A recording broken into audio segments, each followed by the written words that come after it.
Pratite najnovije vijesti iz Crne Gore i svijeta.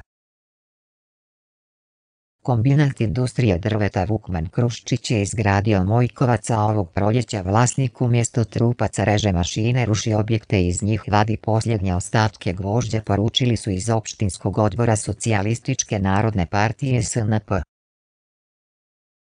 Skupština je danas završila raspravu o predlogu zakona o izmirenju obaveza prema radnicima kombinata aluminijuma Kap koji su uslijed stečaja otišli u penziju, kojim se, kako tvrde u opoziciji, ispravlja nepravda prema tim zaposlenima.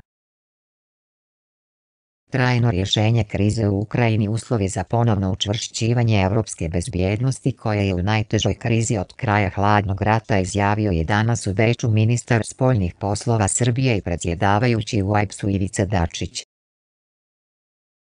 Nekoliko hiljada osoba okupilo se danas po kiši u centru Prištine ispred Nacionalnog pozorišta Kosova na protestu protiv osnivanja specijalnog suda za ratne zločine OVK i radi zaštite vrednosti oslobodilačkog rata. Izvršni odbor Evropske konferencije sindikata EKS objavio je danas deklaraciju kojom podsjeća da je na sastanku održanom u martu primio je u članstvo 2 predstavnika iz Crne Gore, Savez sindikata Crne Gore SSCG i Uniju slobodnih sindikata Crne Gore USSCG. Privredne komore zemalja regiona treba da predlažu prioritetne projekte u funkciji razvoja ekonomije, ocijenio je predsjednik Privredne komore Crne Gore PKCG Velimir Mijušković na regionalnoj konferenciji u Beču. Niskotarifni avioprevoznik Ryanair objavio je danas zimski red letenja za Crnu Goru za ovu godinu, koji uključuje novu liniju ka aerodromu Brisel-Charleroi. Nastavak sjednice parlamenta Herceg Novog odložen je za sredinu sljedeće sedmice. Predsjednik Crne Gore Filip Vujanović primio je danas na Cetinju akreditivna pisma novoimenovanih izvanrednih i opunomoćenih ambasadora Koreje, Urugvaja i Indije Lido Hona, Adriane Lisidini i Radživa Misre. Crna Gora će digitalizacijom televizije, odnosno današnjim gašenjem analognog signala, ostvariti korist na više nivoa, a budžet bi po tom osnovu mogao prihodovati 50 miliona eura, kazao je za MNE magazin direktor Agencije za elektronske komunikacije i poštansku djelatnost TKIP Zoran Sekulić. Crna Gora je posvećena suprotstavljanju prijetnjama globalnom miru i bezbjednosti, uključujući i nuklearni terorizam, rekao je generalni direktor za multilateralne poslove i regionalnu saradnju ambasador Milorad Šćepanović na plenarnom sastanku Globalne inicijative za borbu protiv nuklearnog terorizma GICNT.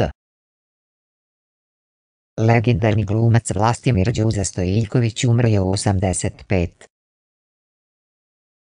Predsjednik Alijanse za budućnost Kosova AZBK Ramuš Haradinaj uhapšen je po potjernici koju je za njim raspisala Srbija 2006.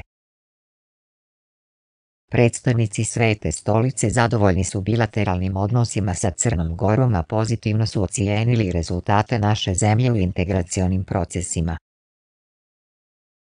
Iran i 6 svjetskih sila još se nisu saglasili ni o jednom glavnom elementu nuklearnog sporazuma manje od 2 sedmice prije roka za postizanje dogovora, izjavila su dvojica diplomata agencije Associated Press.